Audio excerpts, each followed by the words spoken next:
Hello everyone, this is Professor Sana Ansari and today we are going to discuss about the meaning and causes of stress. In our previous video, we have already discussed the topic which is related to coping with stress. In our previous video, we have discussed about how an individual need to cope up with their stress or how an individual need to reduce their stress. So we have already discussed about the different two strategies which we need to adopt if we want to reduce our stress. Okay, so in this video we will learn about the different causes and reason of stress. So before starting this question, I think we need to just take a short part of meaning of stress. So what do you mean by the stress? As we have already discussed in our previous video, that stress is nothing but the mental pressure of people which they can feel in their life. So stress क्या होता है? कोई भी individual अपनी life में जो भी mentally pressure feel करता है अपनी लाइफ में, that is called as stress. So यहाँ पर डिफरेंट कुछ फैक्टर्स एंड कंडीशंस होते हैं जिसकी वजह से स्ट्रेस कॉज या क्रिएट होता है, तो उन्हें हम कहते हैं stressors. So right now we have total 4 types of stresses which we need to discuss in this video. So for objective purpose you need to be just remember that there are 4 type of stressors. Okay, और I can say factors और condition that cause stress are called as stressors. So total we have 4 types of stressors here. So organization stressors, group stressors, individual stressors and environmental stressors. So let's begin with the organizational stressor. We will discuss one by one each and every causes of stress. So let's begin with the organizational stressors. What do you mean by organizational stressors? So I can say in an organization, if the employees are facing or feeling any stress or any mental pressure, that is called as organizational stress. ठीक है. सो कौन कौन से reason है हम यहाँ पर एक एक करके देख लेंगे.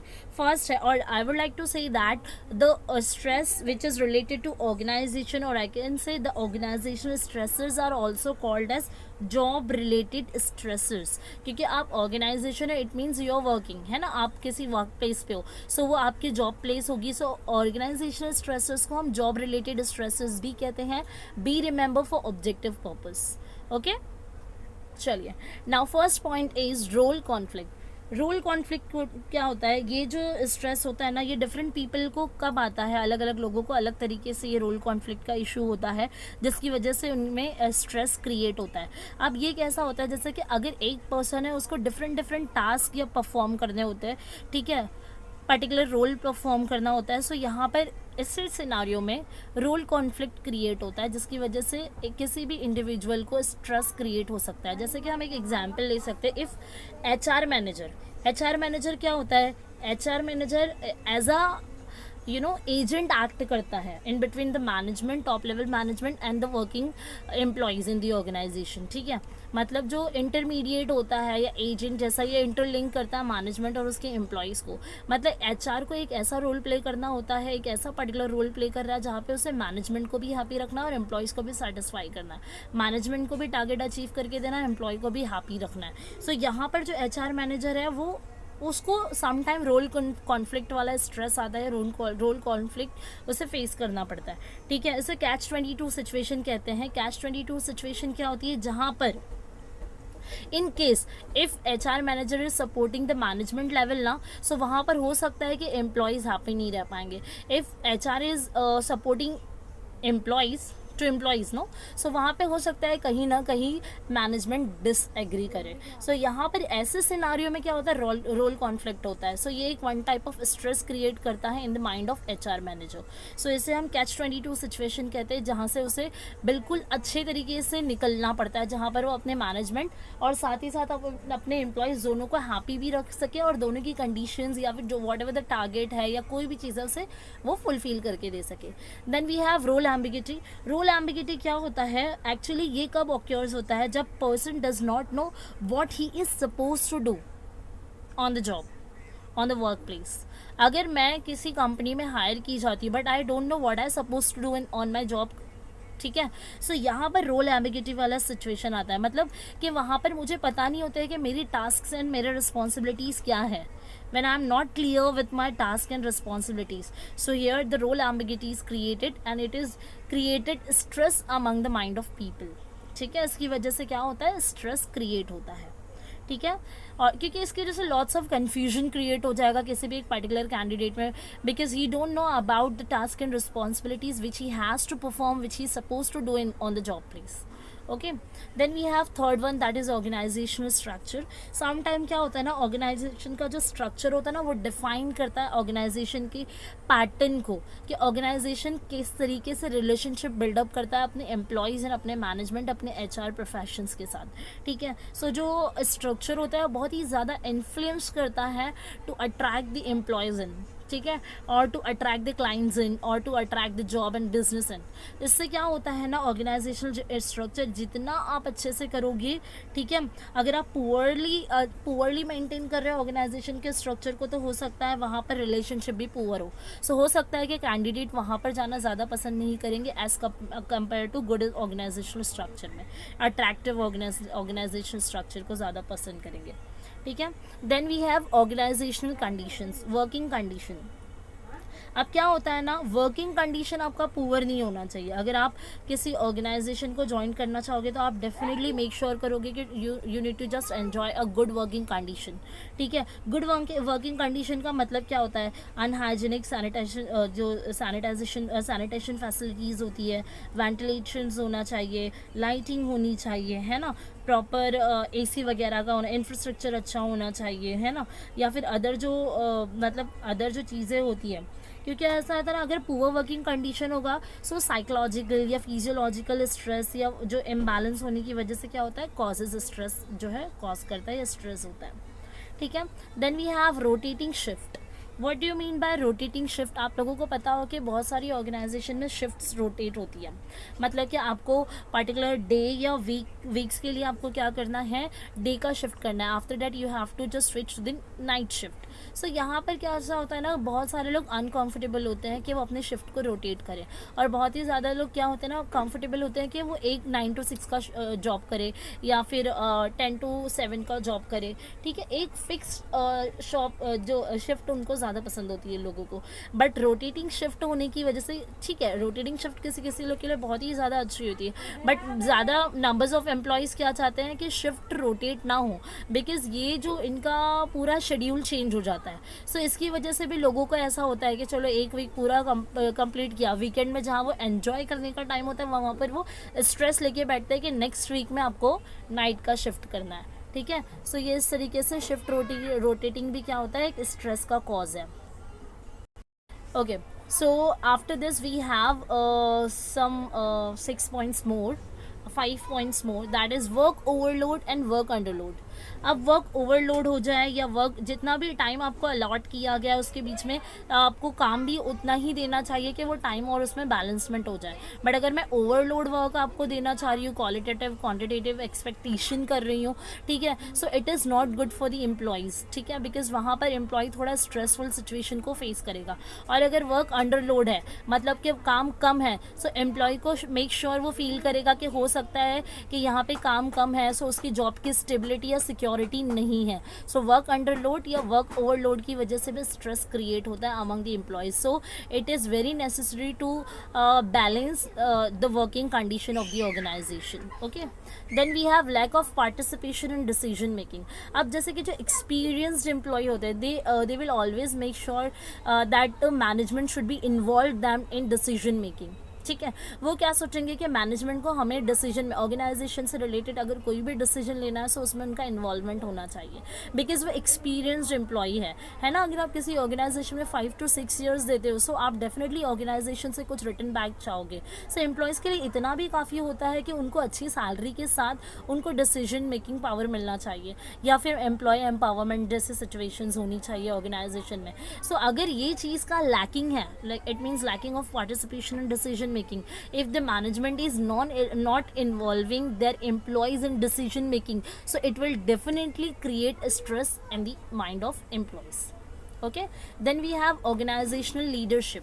अब organizational leadership जैसे कि organization में एक superior होता है, और समटाइम क्या होता है, एम्प्लॉयज़ में not like the leadership style of their superiors, because उनको क्या होता है कि उनके सुपीरियर उनके साथ एज ए फ्रेंडशिप या ऐसा एक अच्छा रिलेशनशिप मेंटेन रखेंगे, सो वो उनको काम करने में भी अच्छा लगेगा। इसे हम हेल्दी वर्किंग एनवायरनमेंट कहते हैं, healthy working condition of the organisation कहते हैं। लेकिन अगर आप सुपीरियॉरिटी दिखा रहे हो या फिर ऑटोक्रेटिक लीडरशिप स्टाइल आप यूज़ कर रहे हो आपका टारगेट अचीव कराने के लिए फ्रॉम द सबॉर्डिनेट साइड, सो ये ऑटोमेटिकली एम्प्लॉयज़ को अच्छा फील नहीं कराती है और कहीं ना कहीं स्ट्रेस का कॉज हो जाती है। Then we have poor performance of the organisation का पुअर परफॉर्मेंस है। एक्चुअली क्या होता है ना, आप कितनी, आज हम देखते हो आपको अगर जॉब ज्वाइन करना है, आप में से जितने भी स्टूडेंट्स हैं, definitely you want to join any organisation in your future ना, कोई भी ऑर्गेनाइजेशन को आप फ्यूचर में ज्वाइन करोगे, ठीक है। सो जब आप ऑर्गेनाइजेशन ज्वाइन करोगे तो आप एक्सपेक्टेशन क्या करोगे कि आप ऐसा, मतलब पहले तो आप मेक श्योर करोगे कि आप अच्छी खासी ऑर्गेनाइजेशन को ज्वाइन करो, थर्ड पार्टी पेरोल पे नहीं जाओ, बैंक ज्वाइन करो तो बैंक के रोल पर, ऑर्गेनाइजेशन या किसी कंपनी को ज्वाइन करो तो कंपनी के पेरोल पर आप जाना पसंद करोगे, है ना। सो उसी तरीके से आप उस कंपनी से एक्सपेक्टेशन भी करोगे, है ना, कंपनी से वैसे सो कंपनी से आप एक्सपेक्टेशन भी करोगे। सो लेकिन अगर कंपनी का परफॉर्मेंस ही पुअर है, सो आप डेफिनेटली उस कंपनी को ज्वाइन करने में इंटरेस्टेड नहीं रहोगे। सो कंपनी का अगर पुअर परफॉर्मेंस है या फिर आप ऐसी ऑर्गेनाइजेशन में जहाँ पर काम कर रहे हो उस ऑर्गेनाइजेशन का परफॉर्मेंस चार्ट जो है बहुत ही लो डाउन होते जा रहा है as compare to other organization, so वहाँ पर आपको क्या होता है, थोड़ा सा स्ट्रेसफुल आपका मतलब सिचुएशन आपके अंदर क्रिएट हो जाएगा। आप सोचोगे कि नहीं, आपके खुद के सेल्फ डेवलपमेंट या खुद के डेवलपमेंट के लिए you need to switch the organization. Then we have last one in the organizational stressor that is organizational changes. अब जैसे कि टेक्नोलॉजिकली अपग्रेडेशन होने की वजह से हो सकता है कि ऑर्गेनाइजेशन में भी चेंजेस की जाए, है ना, या फिर वर्किंग कंडीशन के अकॉर्डिंगली या कोई टारगेट बेस हो या प्रॉफिटेबिलिटी के अकॉर्डिंगली या प्रोडक्टिविटी के अकॉर्डिंगली ऑर्गेनाइजेशन में जो मैनेजर्स होते हैं वो क्या करते हैं, continuously top level management changes करते हैं। सो समटाइम ये चेंजेस होने की वजह से भी ना स्ट्रेस क्रिएट हो जाता है हमारी एम्प्लॉयज़ के माइंड में।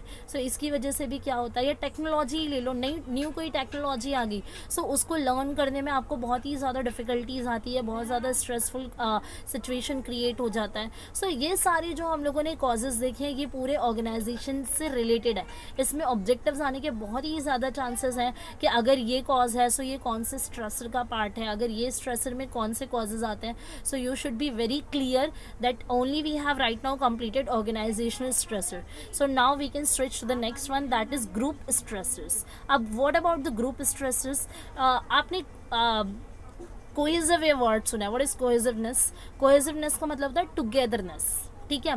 अब लैक ऑफ ग्रुप कोहेसिवनेस का मतलब होता है लैक ऑफ ग्रुप टुगेदरनेस। अगर ग्रुप में क्या होता है, आप ग्रुप में हो मतलब 1 और 2 पर्सन है या 2 पर्सन से ज़्यादा के लोग हैं यहाँ पर, सो कोहेसिवनेस होना का ज़रूरी है, मतलब टुगेदरनेस होगा, so it will create team spirit among the people of group, ठीक है। सो टीम स्पिरिट क्रिएट होगा, सो आप ईजिली किसी भी टास्क को या रिस्पॉन्सिबिलिटी को परफॉर्म कर पाओगे।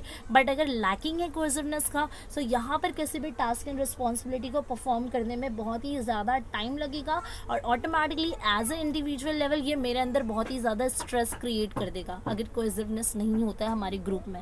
सो ये ग्रुप में रहते हुए ये सारे टेंशन या स्ट्रेस हम फेस करते हैं, ठीक है। इसके अलावा लैक ऑफ सोशल सपोर्ट, अगर कोहेसिवनेस नहीं होगा so it means team spirit नहीं है। टीम स्पिरिट नहीं है मतलब कि टीम के बंदों में कम्युनिकेशन नहीं है, कम्युनिकेशन नहीं है, so you can not share your feelings and expressions to each other, ठीक है। सो यहाँ पर ऑटोमेटिकली सोशल सपोर्ट का लैकिंग हो जाएगा। सोशल सपोर्ट आपके कॉलेग्स, आपके कोवर्कर्स हो गए, आपके फ्रेंड्स हो गए, आपके वर्किंग मेंबर्स हो गए, आप उनसे कम्युनिकेट करते हो, इट मीन्स आप उनसे फीलिंग्स या आपके एक्सप्रेशंस को शेयर करते हो। It is not necessary you need to be share personal feelings and expression, but you can share the professional or organizational feelings and expressions to your colleagues and workers, ठीक है। So यहाँ पर social support का lacking होगा तो group में रहते हुए भी आप स्ट्रेस में रहते हो। And the last one is interpersonal and inter group conflict. यही हुआ कि 1 और मोर पर्सन के बीच में या 1 और मोर इंडिविजुअल और ग्रुप के बीच में समटाइम है ना जैसे कि कॉन्फ्लिक्ट आता है। कॉन्फ्लिक्ट क्या होता है, जब आप अग्री नहीं करते हो किसी के एटीट्यूड्स, किसी के वैल्यूज़, किसी के बिलीव्स, किसी के परसेप्शन, किसी के ओपिनियन से, सो वहाँ पर ऑटोमेटिकली आपके क्या क्रिएट हो जाते हैं, कॉन्फ्लिक्ट क्रिएट होता है। और कॉन्फ्लिक्ट अगर क्रिएट हुआ तो स्ट्रेस क्रिएट होता ही है, ठीक है. So we have completed two stresses here. One was organizational stressor and the second is group stressors. ठीक है. So now we have to just switch to the third one, that is individual stressor. So what you mean by individual stressor? अब हमने organisation के बारे में देखा कि एक ऑर्गेनाइजेशन में कुछ ऐसे रीज़न या फैक्टर्स और कुछ ऐसे कंडीशंस होती है जिनकी वजह से स्ट्रेस क्रिएट होता है. और साथ ही साथ हमने ग्रुप में देखा कि आपका एक ग्रुप है बट ग्रुप में कोहेसिवनेस ना होने की वजह से, सोशल सपोर्ट ना होने की वजह से, inter group inter personal conflict होने की वजह से क्या होता है, स्ट्रेस क्रिएट होता है. बट इंडिविजुअल स्ट्रेस कैसे हो सकता है? एग्जैक्टली इंडिविजुअल लेवल पे भी हमें स्ट्रेस होता है. इसके हमारे पास टोटल 4 to 5 रीज़न है जिसे हम वन बाय वन डिस्कस करेंगे. So here the first reason is personality. अब पर्सनालिटी जो होता है ना आपका, उसकी वजह से भी स्ट्रेस क्रिएट होता है. अब पर्सनालिटी में स्ट्रेस कैसे क्रिएट होगा? अब सबसे पहले तो I would like to say that personality का यहाँ पर हम बोल सकते हैं दो टाइप ऑफ पीपल होते हैं, 2 टाइप ऑफ पर्सनालिटी होती है, that is type A and type B. अब टाइप ए और टाइप बी के लिए ऑब्जेक्टिव पर्पस के लिए अच्छे से सुनो, listen carefully for the objective purpose. Type A and type B personality. अब जो टाइप ए पर्सनालिटी होता है ना, अगर मैं टाइप ए पर्सनालिटी की बात करूँ तो ये मोर अफेक्टेड होते हैं by stress. Type A personality is more affected by stress because certain reason है या फीचर्स ऑफ द पर्सन, मैं बोल सकती हूँ ऑफ दैट पर्सन. उस पर्सन के अंदर कुछ ऐसे फीचर्स होते हैं या कुछ सर्टन फीचर्स या रीज़न होते हैं जिसकी वजह से वो पर्सनालिटी ए का जो पर्सन है ना वो स्ट्रेस से बहुत ज़्यादा अफेक्टेड होता है. अब कौन से रीज़न हो सकते हैं? रीज़न याद रखने फॉर ऑब्जेक्टिव पर्पस. ऐसा हो सकता है कि पर्सन जो पर्सनालिटी ए है does several things at the same time, at the one time. बहुत सारे लोग होते हैं जो एक ही टाइम में बहुत सारी चीज़ें करते हैं. अगर मैं एक टाइम में बहुत सारी रिस्पॉन्सिबिलिटीज़ या टास्क को परफॉर्म करूँगी so definitely it will create stress. Okay. या फिर अगर मैं रिलैक्सेशन लेते टाइम या कहीं पर बैठी हूँ तो मैं गिल्टी फील कर रही हूँ या फिर मैं सोच रही हूँ कि what others will think about me. So ये सारी चीज़ें सोचने की वजह से टाइप ए पर्सनालिटी के अंदर आऊँगी. अगर मैं ये सारी चीज़ें सोच रही हूँ, अगर मैं एक टाइम में बहुत सारा काम कर रही हूँ, बहुत सारी ड्यूटीज़ परफॉर्म कर रही हूँ, गिल्टी फील कर रही हूँ at the time of relaxing, ठीक है, या फिर बहुत ही जल्दी इम्पेशेंट हो जाती हूँ, पेशेंट लेवल बहुत ही कम हो जाता है मेरा, एग्रेसिव हो जाती हूँ, बहुत ही कॉम्पिटिटिव हो जाती हूँ, जेलसी फील करती हूँ हमारे सामने वाले से, सो मैं टाइप ए पर्सनालिटी की होंगी. ठीक है. सो ये सारे रीज़न की वजह से ऑटोमेटिकली अगर आप एक टाइम में बहुत ज़्यादा काम करोगे स्ट्रेस होगा. रिलैक्स करने की जगह पे आप सोच रहे हो या गिल्ट फील कर रहे हो तो रिलैक्सिंग तो मिलेगा नहीं बल्कि स्ट्रेस होगा. इम्पेशेंट हो जा रहे हो सो इम्पेशेंट तो आपको पता ही है, इम्पेशेंस होने की वजह से आपको तो ऑटोमेटिकली स्ट्रेस कॉज होगा. देन एग्रेसिव हो जाओगे, आप एग्रेसिव होते हो, आपको ही टेंशन होता है, आपका ही स्ट्रेस लेवल बढ़ता है. ठीक है. सो ये इंडिविजुअल लेवल में आप पर्सनालिटी का टाइप ए हमने पढ़ा. अब पर्सनालिटी टाइप बी क्या होगा? इसका ऑपोजिट होगा. जैसे टाइप ए मैंने बताया कि does several thing at one time, so यहाँ पे क्या होगा? टाइप बी पर्सनालिटी क्या होता है? लेस अफेक्टेड बाय स्ट्रेस होता है. मतलब ये स्ट्रेस से ज़्यादा इफेक्ट नहीं होते, ये स्ट्रेस को इतना स्ट्रेस जैसा लेकर नहीं चलते हैं, लेट गो करते हैं. अब जैसे कि वो हमेशा हरी में नहीं रहते, नेवर इन अ हरी, जल्दबाजी में कोई काम नहीं करते हैं, रिलैक्स करते हैं विदाउट गिल्टी. ठीक है. और does one thing at a one time. ठीक है. और इम्पेशेंट नहीं होता है. सो ये सारे reason you should B remember for the objective purpose. ठीक है. घुमा फिरा के आपको पूछा जा सकता है, डिफ़िकल्ट क्वेश्चन में कन्वर्ट करके पूछा जा सकता है, आपको इसको ध्यान में रखना है. ठीक है. इसके अलावा है लाइफ चेंजेस. सम टाइम क्या होता है ना, हमारे लाइफ में कुछ चेंजेस आ जाते हैं, जैसे कि आप बोल सकते हैं देखो life changes can bring stress to a person. क्योंकि लाइफ चेंजेस कैसे होती है? सम टाइम स्लो होती है और some time life changes sudden होती है. कुछ स्लो होती है और कुछ सडनली हो जाती है. अब स्लो लाइफ चेंजेस क्या होता है? जैसे आप धीरे धीरे आपकी एज कम हो रही है ना, सो धीरे धीरे आपका जो मतलब लाइफ चेंज होते जाएगा. पहले आप ऐसे थे, अब आप ऐसे हो. सो कहीं ना कहीं आपकी पर्सनालिटी में चेंजेस आएगा और उससे आप थोड़े फ्रस्ट्रेट हो सकते हो, थोड़े इरिटेड हो सकते हो, थोड़े एग्रेसिव हो सकते हो. सो ये इंडिविजुअल स्ट्रेस का कॉज हो सकता है. इसके अलावा सडन चीज़ें कैसा आ सकती है आपके लाइफ में? किसी लव्ड वन की डेथ हो जाती है, सो आपको थोड़ा स्ट्रेस क्रिएट हो जाता है ना. सो कोई लव्ड वन को खोना या फिर मतलब कुछ ऐसा इंसिडेंट आपके साथ हो जाना सडनली, या कोई एक्सीडेंट हो जाना सडनली, ये सारी चीज़ें होती है तो हम हाईली स्ट्रेसफुल हो जाते हैं. ठीक है. Then we have career changes. अब करियर कैसा होता है ना, हम लोगों ने जो सोच कर रखा है ठीक है, उसी पे वी नीड टू वर्क, है ना। हम सबका एक मोटिव होता है, गोल होता है, गोल सेटिंग में मैंने पढ़ाया था आप लोगों को, है ना। सो गोल सेटिंग आप लोगों ने इससे पहले वीडियोस में देखा है, ठीक है। सो अगर ऐसा कुछ इशू होता है, करियर चेंजेस करते हैं, तो बहुत ही ज़्यादा स्ट्रेसफुल सिचुएशन होती है हमारी वो, बिकॉज हमने लास्ट हमारे जो पास्ट नंबर्स ऑफ ईयर्स होते हैं ना, इस करियर को बनाने के लिए हमने उसे टाइम को इन्वेस्ट किया होता है, टाइम को स्पेंड किया होता है, ठीक है। लेकिन आप सडनली अगर if you are changing your career field या आपका जो भी फील्ड है उसे जब आप चेंज करते हो, सो ऑटोमेटिकली ये आपके लिए थोड़ा स्ट्रेस कॉज क्रिएट करता है, ठीक है। अब जैसे कि अगर यहाँ पर बोल सकते हैं कि अगर आप न्यू जॉब एक ऑर्गेनाइजेशन को छोड़कर दूसरी ऑर्गेनाइजेशन, करियर में तो ठीक है आप फील्ड को जाने दो, अगर आप ऑर्गेनाइजेशन एक ऑर्गेनाइजेशन को छोड़ के दूसरी ऑर्गेनाइजेशन में भी जाते हो, so new job and new responsibility की वजह से थोड़ा सा स्ट्रेसफुल सिचुएशन क्रिएट हो जाता है, ठीक है। या फिर इसके अलावा अलग तरीके से मैं ले सकती हूँ, अंडर प्रमोशन हो गया, डिमोशन हो गया, ओवर प्रमोशन हो गया, ट्रांसफ़र कर रहे हैं, so all this can also cause stress, ठीक है। और फिर इसके अलावा देखते हैं, लास्ट पॉइंट है आपका फ्रस्ट्रेशन। फ्रस्ट्रेशन क्या होता है, ये एक अनदर कॉज ऑफ स्ट्रेस है, जिसकी वजह से मतलब फ्रस्ट्रेशन की वजह से भी हमारे अंदर स्ट्रेस बढ़ जाता है। अब स्ट्रेस क्या होता है, अगर जैसे कि हो सकता है आप ऑर्गेनाइजेशन में रह रहे हो या इंडिविजुअल लेवल पे रह रहे हो, सो हम बहुत ही ज़्यादा एक मतलब बहुत सारी चीज़ें ऐसी होती है हमारी लाइफ में जिसे रिमूव करना होता है, बहुत सारे बैरियर्स होते हैं जिसे हम रिमूव करेंगे तो हम हमारे ईजिली हमारे we can easily reach our goals, ठीक है, reach to our goals. So proper training and counselling होगी, सो इससे we can easily reduce our frustration, okay. So ये इंडिविजुअल स्ट्रेसेस होता है। एंड लास्ट हमारे पास रह गया है अभी जो है इन्वायरमेंटल स्ट्रेसेस, ठीक है। सो इन्वायरमेंटल स्ट्रेसेस पढ़ते हैं अभी।